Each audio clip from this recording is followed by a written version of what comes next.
পঞ্চম শ্রেণী ইংরেজি ৩য় অধ্যায় ১৩, ১৪ এবং ১৫ পৃষ্ঠা তোমাদের যে প্রশ্নগুলো রয়েছে সে প্রশ্নগুলোর সকল প্রশ্নের উত্তরগুলো দেখাবো এখন।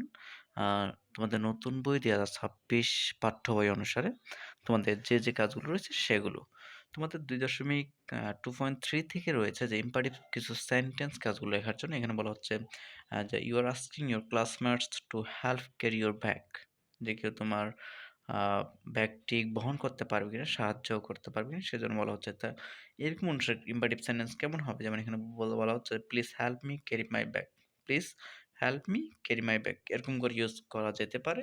তারপর সি নাম্বার দেখতে পাচ্ছ, এখানে কিন্তু এ নাম্বারটা করার ছিল সেজন্য আমি এখানে এ নাম্বারটা লিখিনি।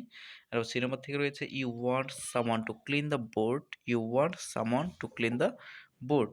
তারপর এটা অনুসারে আমরা লিখতে পারি যে ক্লিন দ্য বোর্ড প্লিজ, দয়া করে বোর্ডটি পরিষ্কার করো, ক্লিন দ্য বোর্ড প্লিজ। তারপর হচ্ছে ডি নাম্বার হচ্ছে you want to play cricket with your friend, with your friend. Imperative sentence মানে হচ্ছে যে আমরা যদি একটু জানি যে ইম্পারেটিভ সেন্টেন্স আদেশ, উপদেশ, অনুরোধ সূচক যে বাক্যগুলো রয়েছে সেগুলো।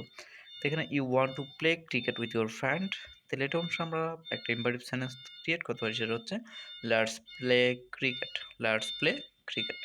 তারপরে নেক্সট যেটা রয়েছে যে you want your brother not to go out in the rain.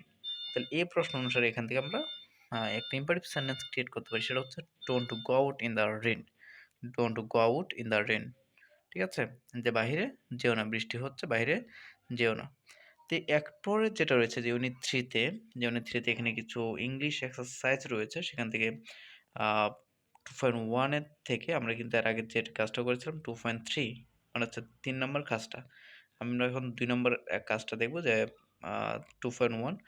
এখানে বলা হচ্ছে find the opposite word antonym that means বিপরীত যে শব্দগুলো রয়েছে সেগুলো। এখান থেকে যদি শূন্যস্থানগুলো আমরা একটু লক্ষ্য করছি, এখানে বলা হচ্ছে fill the table by pairing the words from the list with their opposite word, one is done for you. একটি তোমার জন্য করে দেওয়া আছে, সেটা অনুসারে আমরা এখন এরপরে কাজগুলো করব। যেমন এখানে দেখতে পাচ্ছি এক কলাম বি কলাম অনুসারে যে স্ট্রং দিয়ে হবে উইক, ডার্ক দিয়ে হবে লাইট, ডার্টি দিয়ে হবে ক্লিন। তারপরে কোয়াইট, কোয়াইট কোয়াইট দিয়ে হবে লাউড, নিয়ার দিয়ে হবে ফার। অপোজিট ওয়ার্ডগুলো এগুলো হচ্ছে অপোজিট ওয়ার্ড, বিপরীত শব্দগুলো নিয়ার, ফার, কোল্ড, ওয়ার্ম, এগুলো অনুসারে। তারপর 2.2 থেকে বলা হচ্ছে যে make sentence, make sentence using the antonyms. যে অ্যান্টোনিমগুলো হচ্ছে বিপরীত শব্দগুলো হচ্ছে সেগুলো দিয়ে বাক্য তৈরি করতে বলা হচ্ছে। তো আমরা opposite meaning of the underline underlined words, যেগুলোর মধ্যে আন্ডারলাইন দেওয়া আছে সেগুলো অনুসারে বাক্য তৈরি করবো এবং সেখান থেকে অ্যান্টোনিমগুলো বের করব। সেগুলো কি আমরা এখানে একটু দেখে নিব। যে সেন্টেন্সগুলোতে আমরা একটু দেখি যে দিস ওয়ার্ড ইজ কোল্ড, তাহলে এখানে কোল্ড নিচে আন্ডারলাইন দেওয়া ছিল কিন্তু এখানে দেওয়া নেই। আমার এখানে একটা মিস্টেক হয়েছে যে লিখতে পারিনি, মনে ছিল না। তো এখানে কোল্ড, কোল্ডের অ্যান্টোনিম কি হবে? যেমন ওয়ার্ম। এই ওয়ার্ম দিয়ে আমরা একটা সিম্পল একটা সেন্টেন্স ক্রিয়েট করবো, যেটা হচ্ছে this word is warm, this word is warm, এরকম করে আমরা লিখতে পারি। তারপর হচ্ছে the boy is healthy, the boy is healthy. এটা অনুসারে যেমন আমরা যদি একটু লিখি যে হেলদি, তাহলে এটা হবে আনহেলদি।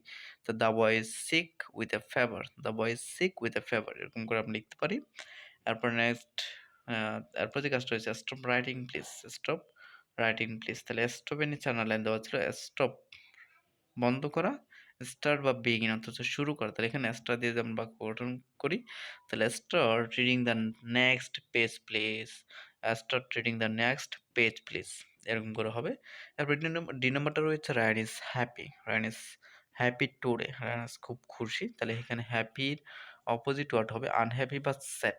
তাহলে Ryan is sad because he lost his pen, Ryan is sad because he lost his pen, এরকম করে আমরা কাজগুলো করতে পারি।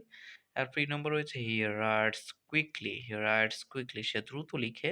তাহলে কুইকলি বিপরীত শব্দ কি হবে? স্লোলি। এটা অনুসারে he writes the answer slowly, সে উত্তরটি মানে ধীর গতিতে লিখে। তো এরকম করে আমরা কাজগুলো সম্পন্ন করতে পারি। তো এখান থেকে তোমাদের যে 13, 14, 15 নং যে প্রশ্নগুলো পৃষ্ঠাগুলো ছিল, এখান থেকে যে কাজগুলো ছিল সবগুলো কাজ আমরা করেছি। 13 পৃষ্ঠা, 14, 15 পৃষ্ঠার যে প্রশ্নগুলো, সকল প্রশ্নের উত্তরগুলো আমরা শেষ করেছি। আশা করি তোমরা বুঝতে পেরেছ।